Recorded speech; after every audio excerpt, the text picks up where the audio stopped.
Bonjour, je m'appelle Jean-Marc Scotti, je suis artiste peintre, sculpteur, plasticien. Le but de cette intervention en distanciel est de vous sensibiliser à un domaine qui est étranger aux études d'ingénieur et qui est riche en enseignements, la création artistique. Je vais commencer la présentation avec un court-métrage de 12 minutes environ sur une œuvre en train de se faire. Ensuite, je vous présenterai certaines de mes créations avec des extraits sonores d'interventions d'élèves de l'école des mines de l'année dernière. Il y a des questions intéressantes concernant tous les aspects de la création artistique, la démarche créative, les matériaux, le sens, l'aspect économique, social, etc. Je vous présenterai aussi la création d'une de mes sculptures monumentales, ainsi que des dessins et des peintures. Si vous avez des questions, vous pouvez me contacter par email en différé et nous pourrions ainsi dialoguer à distance.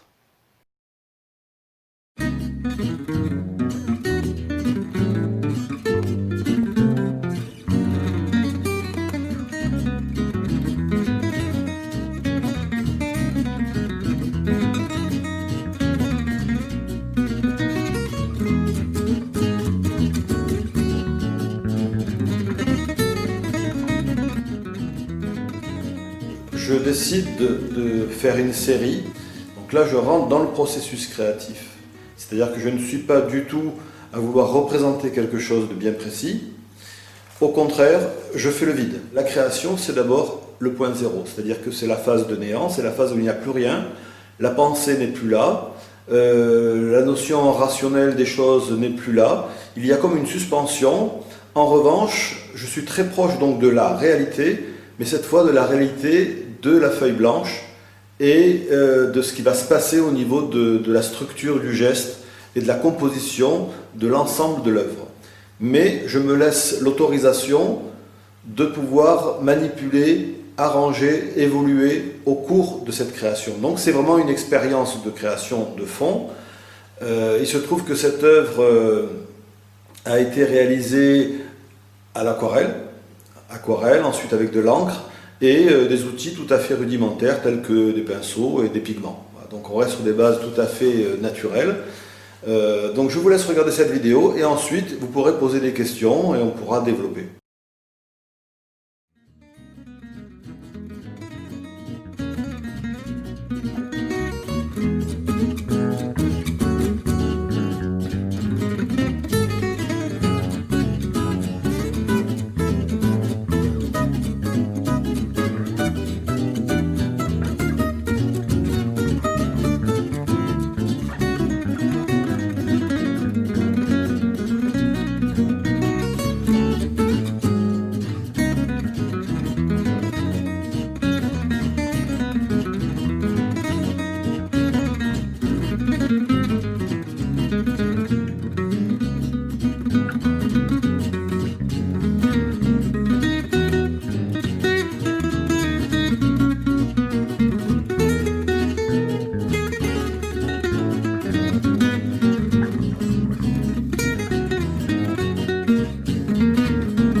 L'existence de l'œuvre, c'est une manière de finaliser, si vous voulez.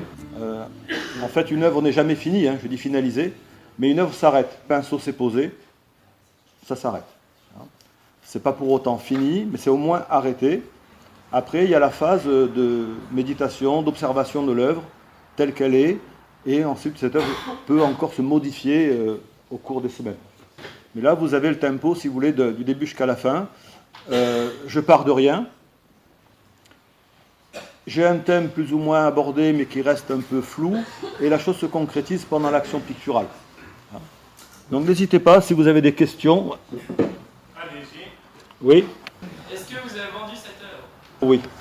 À quel prix? 2500 €. Ça fait un beau ratio temps. Tu me permets une parenthèse? Je t'en prie. Picasso, à la fin de sa vie, il a fait une grande exposition avec beaucoup d'étoiles et il y avait une toile immense, blanche, avec juste une ligne comme ça, un coup de pinceau. Et puis il y a une dame qui arrive, qui regarde, une toile immense, juste un coup de pinceau comme ça. Et il dit à Picasso, Monsieur Picasso, combien de temps avez-vous mis pour faire ça? Un coup de pinceau, vous voyez, c'est moins d'une seconde. Et Picasso, il la regarde, il voit son œuvre à nouveau, juste ce coup de pinceau, et il lui dit, j'ai mis toute ma vie pour faire ça. Voilà. Vous voyez, après, il ne faut pas compter combien de temps. Jean-Marc, combien tu as mis? Une demi-heure, une heure? Disons là, il y a à peu près 1 heure de travail, et ensuite des reprises au cours des semaines à venir. Mais il ne faut pas raisonner comme ça. La question est quelle est l'expérience acquise antérieure? Ah oui, c'est pratique, études. Donc tu as dit école des beaux-arts, 5 ans, plus 2 années de... Oui, cette année d'études, mais c'est même pas une question. Alors, bien sûr, il y a les études, mais après, si vous voulez, c'est une question aussi de cotation qui se fait en temps réel par rapport à mes activités artistiques. Oui. Votre œuvre elle reste quand même très abstraite avec la version que vous nous présentez là. Et du coup, vous, personnes arrivent à voir ce que vous avez vu, ou ça vous intéresse aussi de savoir, par exemple, le regard extérieur que peut avoir quelqu'un qui ne verrait pas du tout la même chose que vous, peut-être? Ce que je peux dire, c'est que l'atelier, c'est comme un petit laboratoire chez moi. J'aime bien être dans cette dimension-là. Je ne tiens pas compte du public. Ça va plaire ou ne pas plaire. Je ne suis pas dans ces critères-là. Je suis dans des choses qui s'expriment à travers mes propres recherches et le sens que je vais trouver à travers ces recherches. Et après, je propose mes recherches lors d'une exposition, je montre ce que j'ai fait et où j'en suis. Certaines personnes vont être peut-être fascinées, d'autres vont rejeter totalement, ne vont pas s'intéresser, ou ne comprennent pas, ou vous voyez, donc, tous les éléments du réel sont là. Donc je fais avec. Qu'est-ce qui se passe dans votre tête en fait à chaque fois, par exemple la goutte qui tombe, vous dites pas ah merde, c'est en train de Non mais vous posez toutes les questions, hein. Là c'est le hasard qui intervient. Ouais, je sais pas, est-ce que vous avez un fil conducteur dans votre tête ou apparemment c'est vous éteignez tout et... J'éteins tout. Je parlais avec vos collègues tout à l'heure du point zéro, du béant, du vide. Donc en fait c'est un peu ça. C'est à la fois une surprise, une part de hasard, et une manière de récupérer la réalité du hasard. C'est-à-dire que je suis toujours dans cette notion de réalité. Donc forcément, je commence à peindre, je prends des risques, indirectement c'est un petit risque, effectivement. Il y a eu la goutte, et bien cette goutte je l'ai exploitée, je n'avais pas le choix. Vous voyez, je suis parti dans la verticalité. Et ça m'a conditionné pour faire l'ensemble du tableau. Il faut savoir que dans le domaine de la création, dans la mesure où vous êtes conditionné par une note musicale ou une mélodie ou une tache de couleur ou un trait, eh bien c'est ce qui va vous conditionner pour faire un ensemble structurel sur ces bases-là. À la limite, je pouvais très bien me penser dans mon image mentale courbe, mais j'ai la droite qui est arrivée, donc j'ai fait le nécessaire par rapport à cette droite. Voilà, si vous voulez. Donc c'est toujours un peu l'accord de rêve.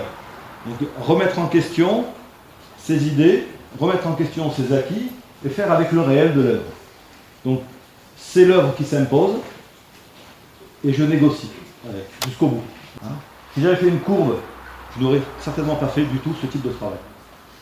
Vous avez fait une distinction entre la figuration et l'abstrait, entre la structure, la poésie, la peinture un peu au hasard du pinceau. L'évocation. Et est-ce que il y aurait pas quelque chose de tout à fait abstrait et de très poétique tout en ayant une structure parfaitement établie? Je pense par exemple au tableau Les Vanités. Oui, c'est quelque chose d'extrêmement poétique et de l'autre côté, c'est parfaitement structuré et on voit tout à fait ce que ça représente, même s'il y a un sens abstrait derrière. Oui, ça n'enlève rien à la construction préalable. Hein. C'est-à-dire on peut très bien construire un tableau avant de le peindre et avoir toutes les données dès le départ, et ensuite passer à la couleur. Là, il faut savoir que je vous parle de ma démarche. Mais forcément, quand j'enseigne la peinture, par exemple, ou quand j'explique une technique, il y a des process bien définis. C'est-à-dire on commence par la composition, la mise en page, le dessin, etc. Vous voyez ? Donc ça, c'est la base. Tous ces éléments-là, je les ai intégrés, ce qui fait que quand je prends le pinceau, je peux déjà prendre le risque de commencer directement sans avoir établi une structure au préalable. C'est ce qui me permet d'aller un peu plus dans l'aventure. Je prends un peu plus de risques, mais en même temps, bon, c'est pas des grands risques. Donc effectivement, je travaille de cette manière-là. Mais au niveau du process, il y a plusieurs manières de faire, entre autres des protocoles, commencer par le dessin, structurer une composition, et ensuite commencer la peinture. Effectivement. Vas-y. Est-ce que pour vous c'est important qu'il y ait une évocation politique du fort? Est-ce que c'est important pour moi qu'il y ait une évocation poétique? Pas systématiquement. Pas systématiquement. Ce qui est important pour moi, c'est d'arriver à trouver une forme d'harmonie par rapport aux propos que j'essaie de matérialiser. Alors, ça peut être poétique, comme ça peut effectivement être totalement autre chose, ou purement abstrait et plutôt neutre. Vous voyez ? Mais je ne suis rarement dans la neutralité. Quand je crée, dans ma démarche, je constate, je ne dis pas que je veux, je constate qu'il y a une dimension poétique malgré moi, parce que bon, je suis plutôt dans cette dynamique de création. Si j'ai bien compris, au début vous avez fait n'importe quoi, et après vous avez rattrapé le hasard, c'est ça? Alors, c'est pas n'importe quoi dès le départ, si on devait repasser la vidéo pour l'analyser, je construis. Vous voyez, je pars en vertical, horizontal, je construis. Et au moment de faire l'horizontale, il y a une coulure. Eh bien, j'ai simplement exploité cette coulure. Donc, je suis passé de l'horizontale à la verticale par défaut. Et j'ai négocié avec la réalité de ce qui se passait. En fait, vous dites que vous avez court-circuité la base, que vous partez directement sur la création. Mais par exemple, un ingénieur, s'il court-circuite la base, c'est pas possible. Le calcul sera faux ou le taux s'écroulera. Est-ce que vous laissez cette place au hasard, mais est-ce que, je veux dire par exemple, lui, Michel-Ange, il n'a pas laissé la place au hasard. Il a structuré ses œuvres tout de suite. Est-ce que c'est pas prendre un risque dans la création que de court-circuiter les bases, tout de suite partir dans la création et ainsi, tel un ingénieur, aboutir à un résultat faux? Non, parce que justement cette part de risque, dans le domaine de la création artistique, j'entends, c'est à chaque fois une porte qui s'ouvre. Donc là, en fait, c'est une porte qui s'est ouverte, j'y suis rentré simplement. Et j'en ressors à la prochaine création. Donc ça ne me dérange pas. Au contraire, ça va m'apporter des éléments nouveaux. Un peu comme la pomme sur la tête de Newton, on découvre la relativité à ce moment-là. Donc quelque part, c'est un peu ça. Il y a toujours cette part de hasard. D'ailleurs, j'ai une expression qui est de Pasteur, et qui répondrait aussi à votre question, par rapport à la notion de hasard. Vous allez vite comprendre. C'est marqué en gros à l'Institut Pasteur, le hasard, donc là on a affaire au scientifique, le chercheur dans son laboratoire, le hasard favorise les esprits initiés. C'est là, et d'un coup on a la révélation, mais on ne l'a pas comme ça la révélation. Il y a tout le passé derrière qui arrive. Il y a tout le questionnement. Simplement, cette pomme qui tombe sur la tête de Newton, c'est un hasard, mais en attendant, il avait quand même le disque dur bien rempli pour arriver à analyser ce hasard et prendre conscience de ce qui venait de se passer. Et je pense qu'on est dans l'ingénierie, on est dans la science dure, mais pour autant, le hasard fait aussi partie de l'évolution créatrice, tant dans la partie, disons, scientifique, que dans la partie artistique. Plus aisément dans la partie artistique. Mais forcément, c'est très très lié. Donc le hasard favorise l'esprit initié, c'est-à-dire qu'un initié, c'est une personne qui a déjà tout le contenu et de la réflexion, de la pensée, de l'expérience, de la pratique. Tout à l'heure, vous disiez que vous voyez un peu votre atelier comme un laboratoire de recherche, un unité de recherche. Donc qu'est-ce que vous recherchez, quel sens vous donnez à votre activité?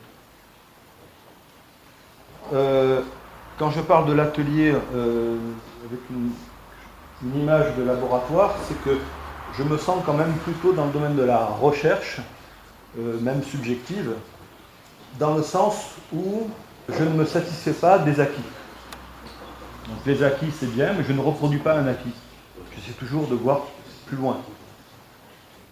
Alors, une expérience par rapport à votre question.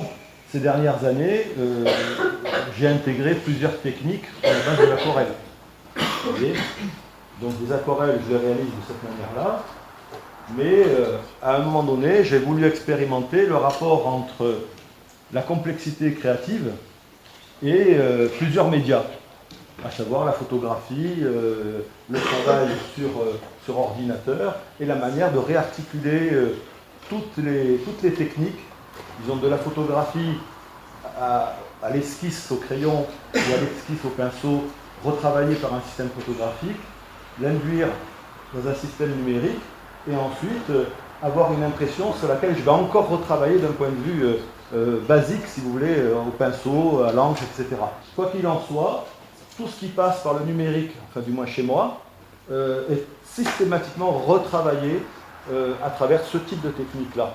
Donc forcément, j'ai plusieurs niveaux de réalité qui s'organisent sur le support, et c'est à partir de là que je continue à faire des créations. Donc c'est dans ce sens-là que je travaille. Il y avait une question, vas-y. Est-ce que vous trouvez votre œuvre laide ou belle ou, Ni laide ni belle. Vous n'utilisez pas ces concepts? Non. Ouais, je pense que je ne suis pas dans le concept de beauté ou de laideur. En revanche, ce qui me tient à cœur, c'est la qualité. Vous voyez, plus une qualité que une beauté. Parce que la beauté, alors là, pour le coup, elle est subjective. Fondamentalement, le beau lait n'existe pas. C'est un concept. Donc, la qualité, la manière d'appréhender le monde, la manière de l'exprimer. Bon, quelquefois, on arrive à des sommets, on dira ah, c'est beau, forcément, on arrive à la beauté. Parce qu'on ressent quelque chose, mais sans pour autant être dans une beauté purement esthétique. Non, il y a des œuvres que les gens ont plus tendance à trouver belles, alors qu'il y en a d'autres qui ont plus tendance à trouver moches. Donc, même si c'est subjectif, il y a quand même quelque chose en nous qui fait qu'on peut trouver juste. Exactement, exactement. On peut effectivement apprécier une œuvre belle parce qu'elle rentre dans des critères qui sont de l'ordre du sensible. En revanche, une œuvre peut très bien être appréhendée comme laide dans la mesure où il y a plusieurs critères. Soit on n'est pas préparé à recevoir ce genre d'œuvre, qui sera peut-être belle dans 100 ans ou dans 50 ans, parce qu'en fait, quand un artiste crée, il peut travailler à travers sa propre perception du monde, mais s'il a une perception du monde, je ne dirais pas avancée, c'est pas, mais disons évoluée, le monde n'est pas préparé à recevoir ce type de beauté-là, par exemple. C'est pour ça que dans l'histoire de l'art, vous avez des œuvres qui se créent et qui sont rejetées de leur époque, en revanche, qui seront largement acceptées, voire même intégrées dans la culture 50 ans après ou 100 ans après. Donc c'est ce décalage et cette relativité de la notion de beau et de laid qui est en train de compte au niveau d'une époque. Tout dépend de l'époque aussi et tout dépend de l'avancement d'un artiste. Picasso faisait du laid à un certain moment, n'empêche après on a compris plein de choses sur la base de ce qu'il a créé et apprécié maintenant des œuvres qui sont entrées dans l'histoire de l'art. Oui, ça c'est un bon exemple. Hein. Les Demoiselles d'Avignon de Picasso, quand il a fait ça en 1907, tout le monde pensait que c'était quelque chose d'abominable. Personne n'a trouvé ça intéressant, ni beau, bien entendu. 40 ans plus tard, c'est devenu la toile, pratiquement une des toiles les plus chères de toute l'histoire de la peinture. Moi, je voulais savoir, est-ce que vous êtes un artiste engagé? Je pense que je suis un artiste engagé, oui. Oui. Mon engagement, il n'est pas politique, il est purement artistique. J'ai investi ma vie à travers le travail de création. C'est un choix de vie, donc c'est un engagement. Et ensuite, en tant qu'artiste engagé, non pas essentiellement politique, mais artistique, par exemple, pour être d'actualité, je travaille sur les gilets jaunes, par exemple, sur les conflits que nous vivons actuellement. C'est-à-dire que je prends la balle au bond d'une réalité, et cette réalité-là, qui est sociétale, qui est liée à des conflits, eh bien, je vais y méditer dessus en créant. Pour la guerre d'Irak, par exemple, je suis intervenu vraiment plusieurs fois pour faire des œuvres assez monumentales en peinture, où j'intègre, je réfléchis sur le conflit de l'hégémonie américaine, vous voyez, et ça passe à travers une création. Vous voyez, je ne suis pas un politicien. En revanche, en tant qu'artiste, je m'octroie la possibilité d'atteindre tous ces mondes. Du coup, vous arrivez à vivre seulement de votre création artistique et de la vente de vos peintures. Et aussi, quel est votre rythme de production à peu près Depuis un mois, je me suis remis à travailler et je repars sur un cycle. Vous arrivez à vivre J'équilibre mes activités artistiques avec des activités pédagogiques. Plus ou moins, mon budget s'équilibre entre la vente des œuvres et la pédagogie que je développe dans le domaine, entre autres, de l'art-thérapie, dans le cadre d'un institut, et le fait d'avoir une activité purement professionnelle d'artiste dans mes ateliers, et je reçois des stagiaires. Est-ce que c'est vous qui définissez le prix de vos œuvres, et si oui, comment vous le définissez? C'est moi qui ai mis le prix, en fait c'est le prix de l'œuvre. Il correspond à la fois à ce que l'on appelle la cote, hein, c'est-à-dire qu'une cote c'est quelque chose qui s'évalue. En gros, vous avez deux types de cotes. Vous avez la cote artificielle, voire volatile. C'est une cote plus ou moins fabriquée. Je ne suis pas dans ce créneau-là. Il y a à faire des salles de vente et autres pour faire monter ma cote. Ça serait purement artificiel. Hein. Je suis dans une cote réelle, c'est-à-dire que je travaille, j'ai un parcours, j'ai de l'expérience, je développe des choses sur plusieurs plans et ma cote au cours des années évolue ou involue. Mais là pour l'instant c'est toujours une évolution naturelle, je ne suis pas dans des cotes énormes, je suis dans une cote normale. Simplement parce que depuis des années, depuis quand même l'âge de 21 ans, je fais de la peinture. Forcément, les années font que la cote augmente. C'est une évaluation du cote. On évalue au départ. On évalue de manière subjective. Et cette évaluation subjective d'une cote qui se fait en général seule dans un premier temps, hein, et ensuite en rapport avec un galeriste, un marchand d'art. Et c'est sur le marché que la cote se stabilise. Au départ, il y a une cote subjective. Cette œuvre, je l'estime à 50 €. Moi, j'estime que c'est 50 €, ça me conviendrait bien. Je vous donne un exemple. Hein. Cette œuvre de 50 € sera plus ou moins prise en charge par un galeriste d'art à Paris. Mais lui, 50 €, non. Il va vendre cette œuvre à 300, 500 €. Voire peut-être même 1000 €. Donc ça veut dire quoi 1000 €? Ça veut dire 500 € pour moi et 500 € pour le galeriste. C'est 50% en général. Donc déjà là, je suis pris dans un système de marché. Donc moi, je découvre que ma cote, le fait d'aller en galerie, a augmenté de manière exponentielle de 50 € à 500 €. Et là, c'est la réalité du marché, imposée par le fait d'un galeriste qui, lui, demande à ce que l'œuvre soit à 1000 €. Alors j'accepte ou pas, hein, c'est clair. Et ensuite, cette œuvre qui commence à 1000 € sera invendue ou vendue. Donc de manière générale, il y a toujours quelques ventes, ce qui fait que sur la base des ventes, il y a encore une réalité. C'est la réalité de la perception du public, qui va acheter cette œuvre-là à 1000 €. Donc forcément, une cote va se stabiliser à 1000 € pour une œuvre de 50 cm sur 50 cm. C'est une base. Donc c'est la base officielle qui s'est plus ou moins estampillée par la galerie. Ensuite, si cette œuvre-là, le galeriste ou par rapport à la vente que vous allez faire va augmenter, et bien à ce moment-là, s'il y a des achats, le processus, si vous voulez, lent, il faut savoir que c'est très lent, hein, eh bien, va évoluer au cours de l'année. Quand je vends cette œuvre 2500 €, c'est lié vraiment à la réalité du marché, autant au niveau galerie qu'au niveau atelier. Parce que là, c'est la réalité du marché atelier. Je n'ai pas vendu en galerie, c'est vendu dans mon atelier. C'est-à-dire qu'en galerie, je vais compter presque 5000 €. Et c'est quoi votre ambiance de travail? Parce que je sais que vous faites similaire en écoutant de la musique, comme ça, est-ce que votre atelier, c'est un silence total ou... Alors j'écoute de la musique, je peux écouter des conférences, etc. Mais quand je travaille, j'arrête tout.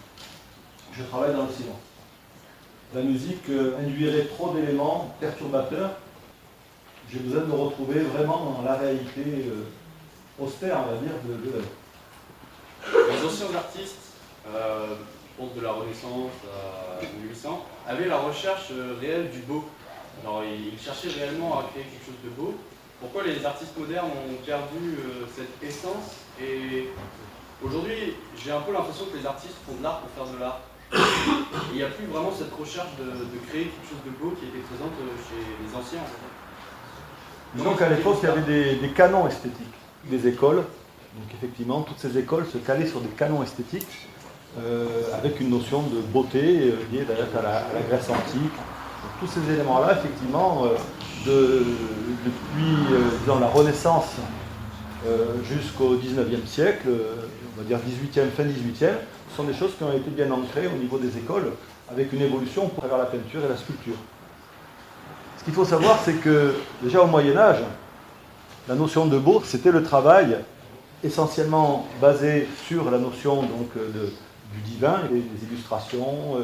Après, il y a eu effectivement la construction par rapport à la Renaissance et à l'enseignement, liée à la notion de réalité, puisque à partir de la Renaissance, on a commencé à rendre concret le réel dans l'œuvre, à savoir la perspective, les plans inclinés, tout ce qui était en fait inexistant à l'époque du Moyen-Âge. À l'époque du Moyen-Âge, on n'avait que des structures qui étaient plus ou moins décalées, des images, de l'iconographie, qui n'étaient pas du tout, rationnelles par rapport à la réalité. Le roi était plus grand que la reine était plus grande que le fils du roi, etc. Vous voyez ? Et ça, on le voyait à travers l'art. Le château était beaucoup plus petit que le roi qui dépassait le château. Donc on était vraiment dans l'imagerie mentale, mais basée sur un thème purement religieux. Donc à partir de là, on était dans la symbolique pure. Et puis ensuite, à la Renaissance, on a commencé à matérialiser le réel grâce à la perspective. Et cette perspective-là a permis de s'ancrer un peu plus dans le réel et de créer presque une illusion du réel. Et ça a duré, si vous voulez, jusqu'à pratiquement même le 19e siècle, à travailler dans ce sens-là.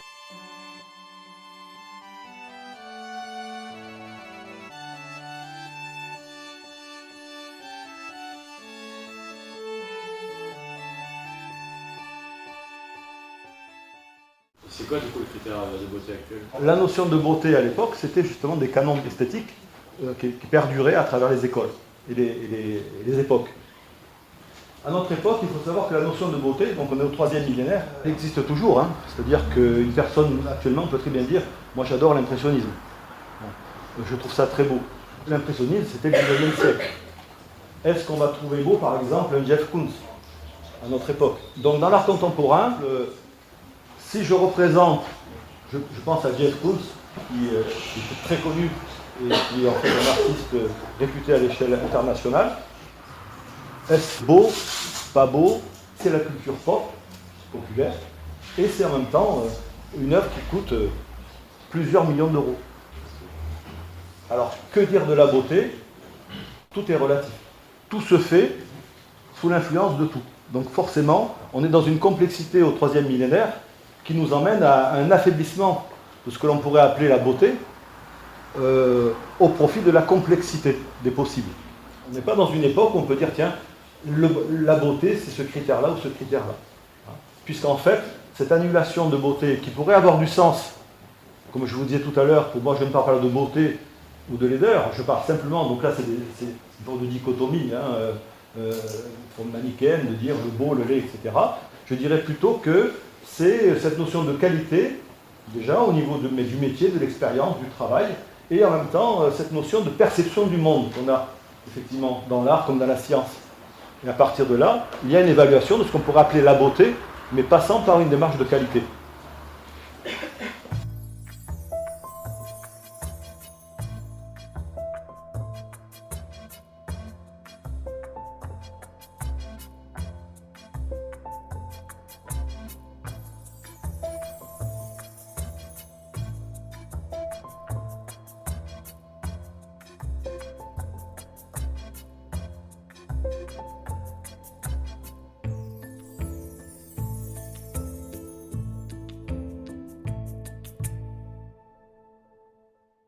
Je peux m'intéresser à un artiste.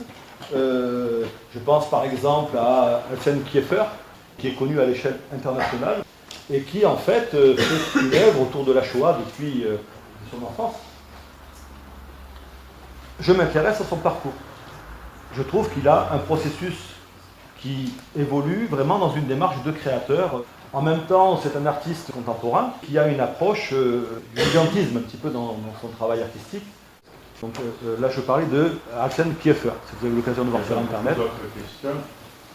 Est-ce que votre peinture évolue en fonction du marché, en fonction de ce qui se vend, ou est-ce que vous restez un peu immuable Je suis plutôt immuable.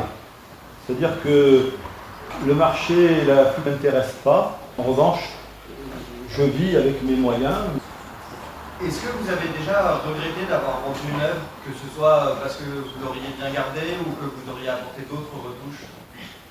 Oui, j'ai souvent regretté certaines œuvres, mais j'ai appris à vendre. C'est-à-dire j'ai appris aussi à communiquer à travers la vente d'une œuvre. Je ne suis pas dans un système de marché de spéculation. Et très souvent, au début, ça me faisait vraiment mal de vendre une œuvre. Est-ce que vous ne pensez pas que l'on peut qualifier par beau tout ce qui exalte notre existence et par laid tout ce qui l'inhibe? Exactement, oui, tout à fait. Et du coup, par rapport à nous, on peut établir des critères objectifs par rapport à nous de beauté et de laideur. Absolument. Et subjectivement, on peut apprécier la beauté. D'ailleurs, c'est important.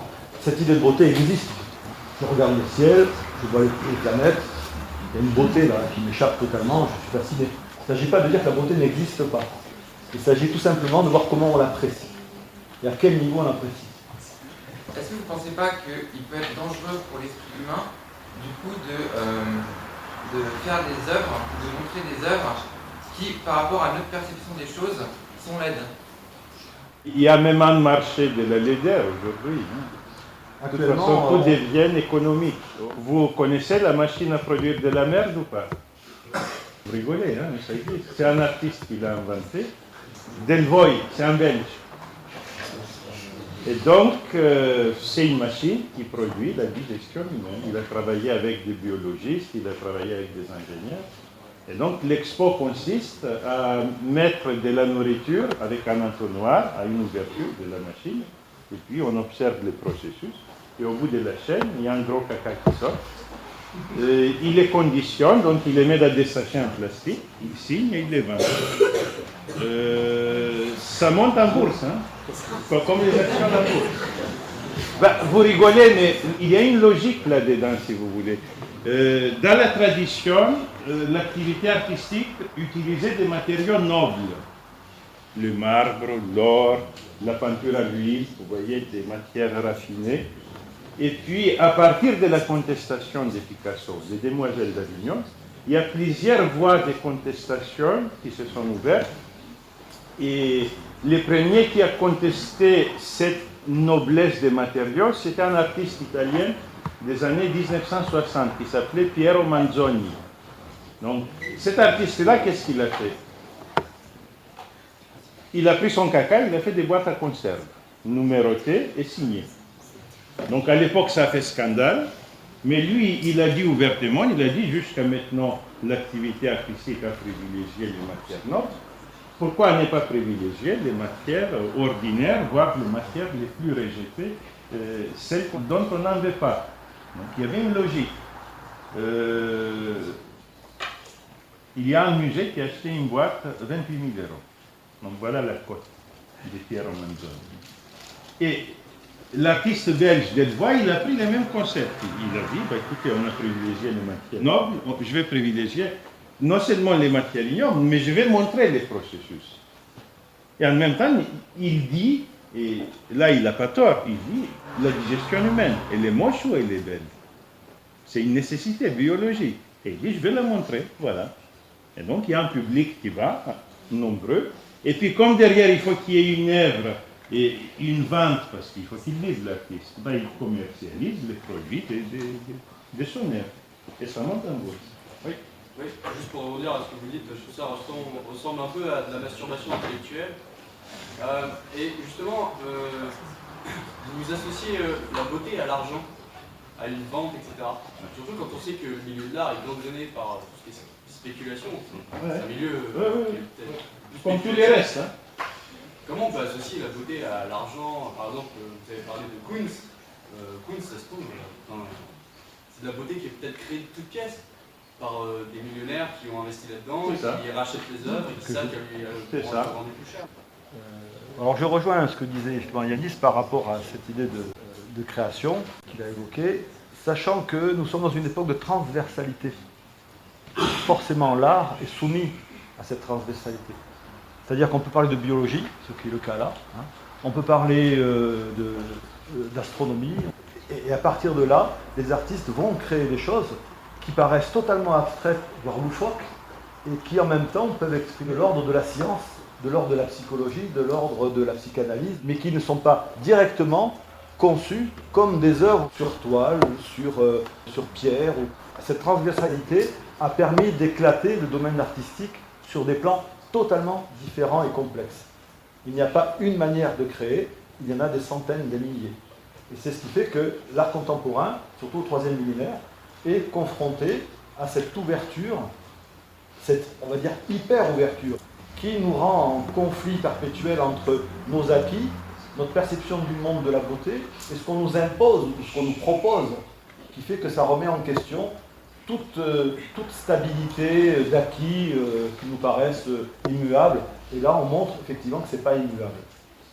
C'est ce qui fait que beaucoup de personnes sont déstabilisées, et moi le premier sur certains plans aussi. Il ne faut pas croire que c'est seulement réservé au public.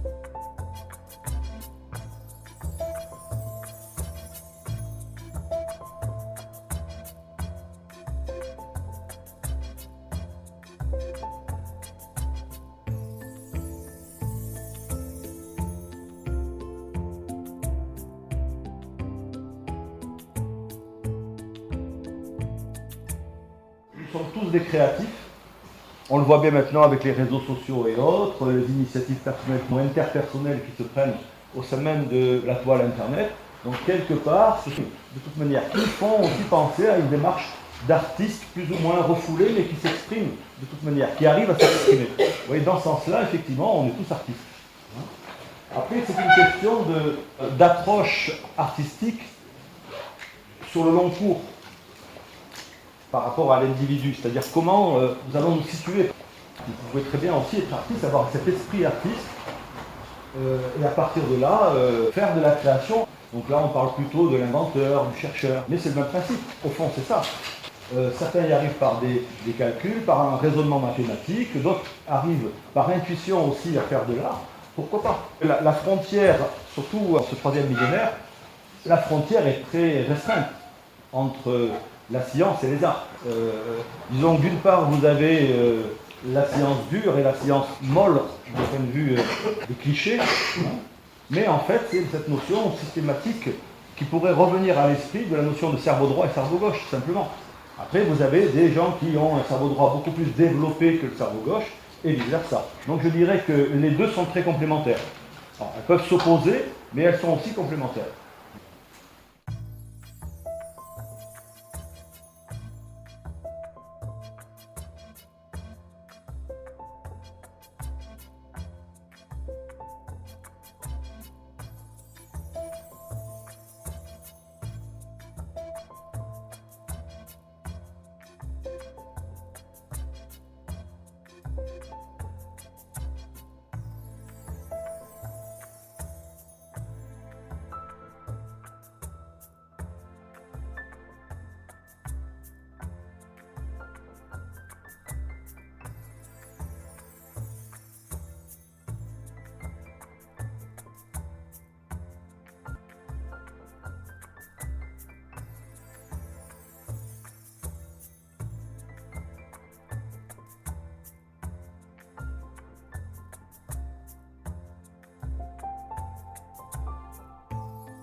Alors la notion d'artiste, oui, mais bon, à la limite, c'est un faux problème.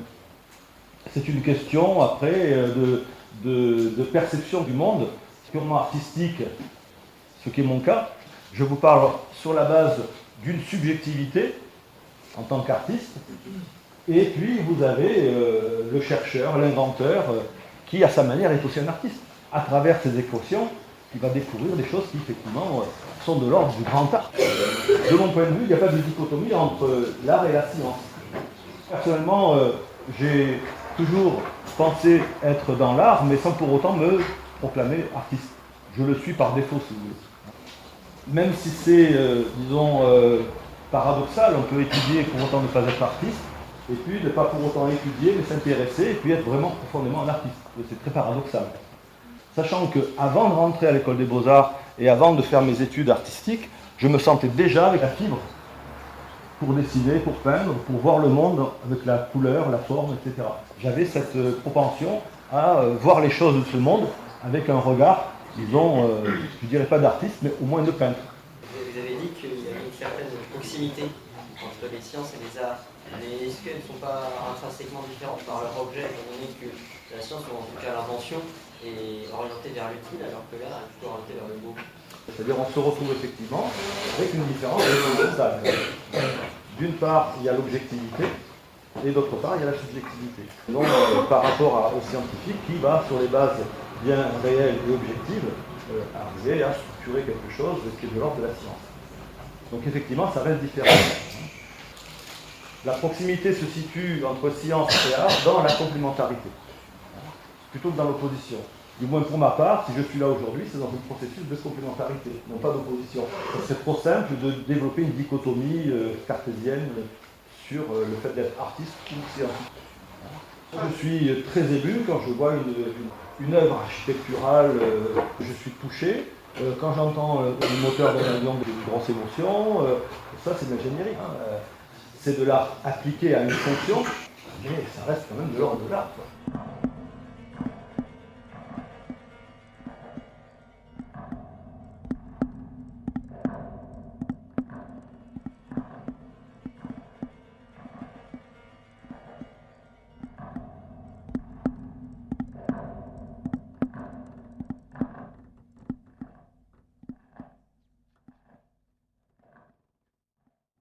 Pour conclure cette première partie, je vous propose de regarder une vidéo sur la création d'une sculpture monumentale que j'ai réalisée entre 1990 et 1991 pour la Caisse d'épargne d'Alès.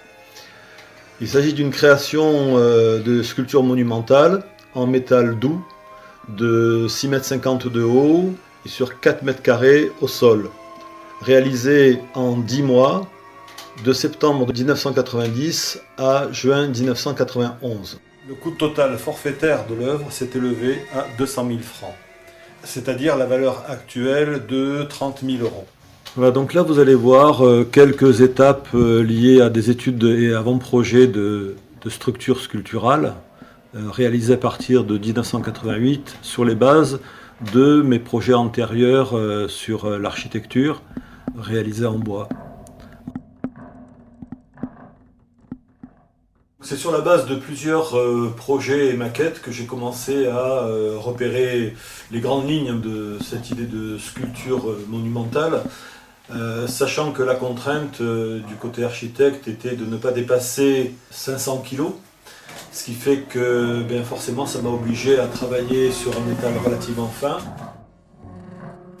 Donc là vous voyez plusieurs dynamiques de forme dans le sens de la verticalité, sachant que mon objectif n'était pas de reproduire la maquette, mais bien de travailler dans l'esprit des maquettes, en partant sur la base de 3 modules.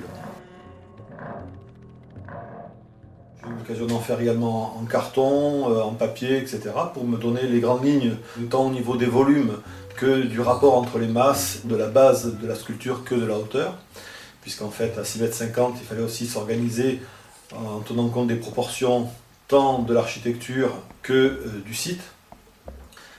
Ensuite, eh bien, je me suis mis au travail assez rapidement.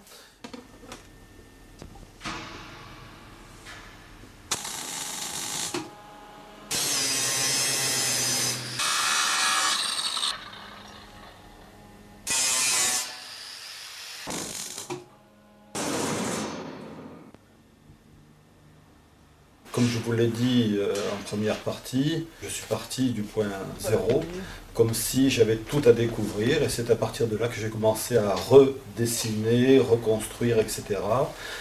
En dessin, en maquette, de nouveau, sur la base du matériau, de la réalité matérielle, afin de pouvoir mener une création totalement.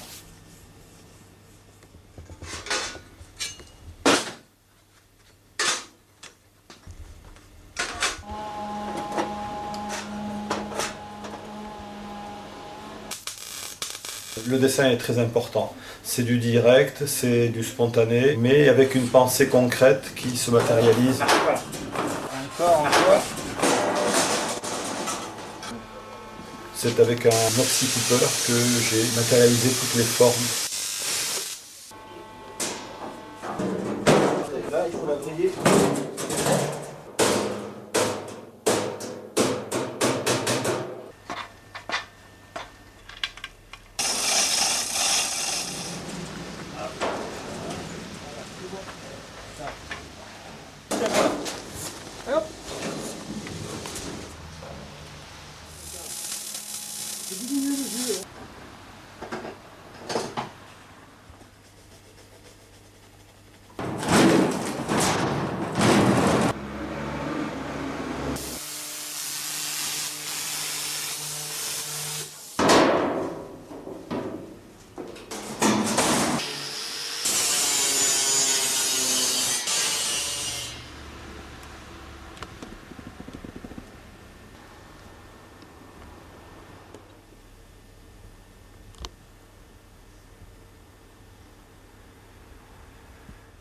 Comme vous pouvez le constater, le dessin est toujours très important.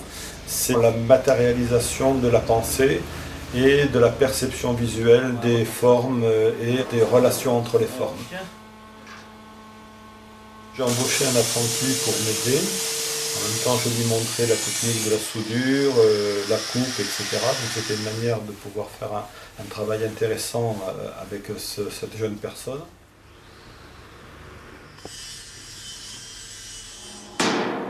C'est l'aventure de création qui m'intéresse, ce qui fait que de ce point de vue-là, je prends des risques qui sont relatifs, mais qui me permettent de pouvoir à chaque fois repenser l'espace, la lumière, les formes, etc.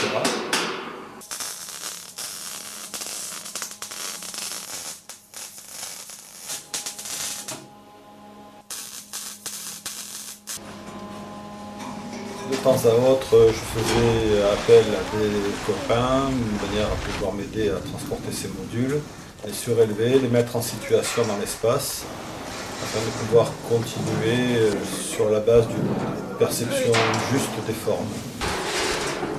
Ça y est, c'est fait là. Ouais, allez, on but là. Il y a 1m70 là.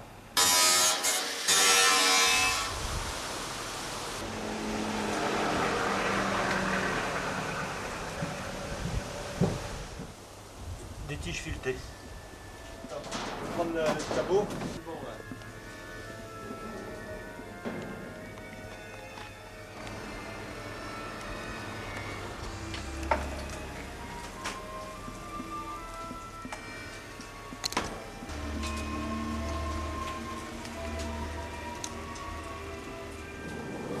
Je tenais dans le projet à travailler également la couleur, ce qui fait que sur la base de ces vitraux qui au départ étaient totalement neutres, j'ai pu travailler la couleur et donner une vie au niveau de la lumière intérieure de l'œuvre. C'est ce qui m'a intéressé et ce qui pouvait symboliser aussi la richesse de la terre sévenole.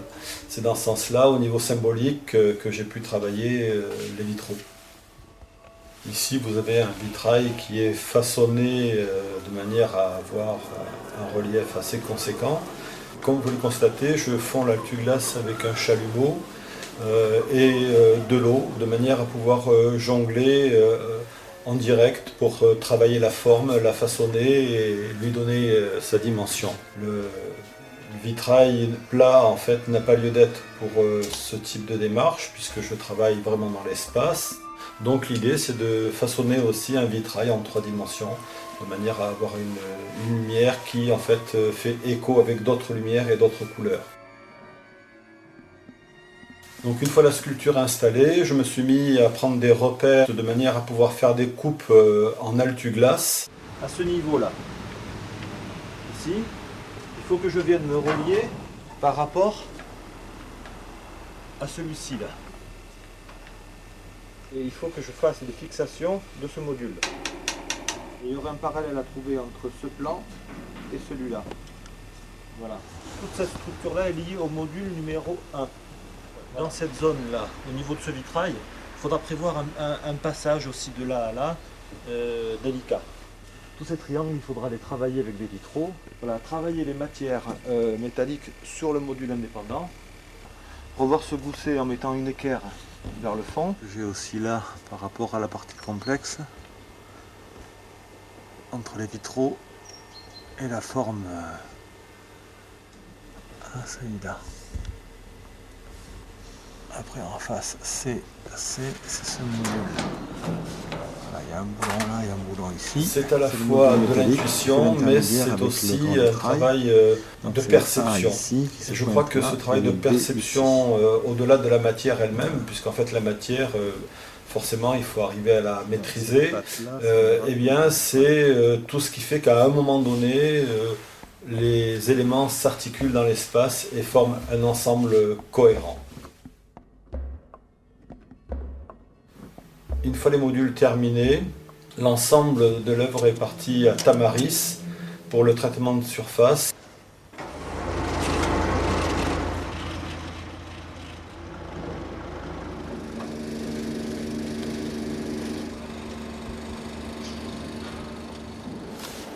Voici les modules qui ont été sablés et qui ensuite ont été traités à base d'époxy, ensuite montés et ajustés directement sur le lieu.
Voilà, et ici vous avez donc l'installation de 3 modules de toute une équipe sur les lieux.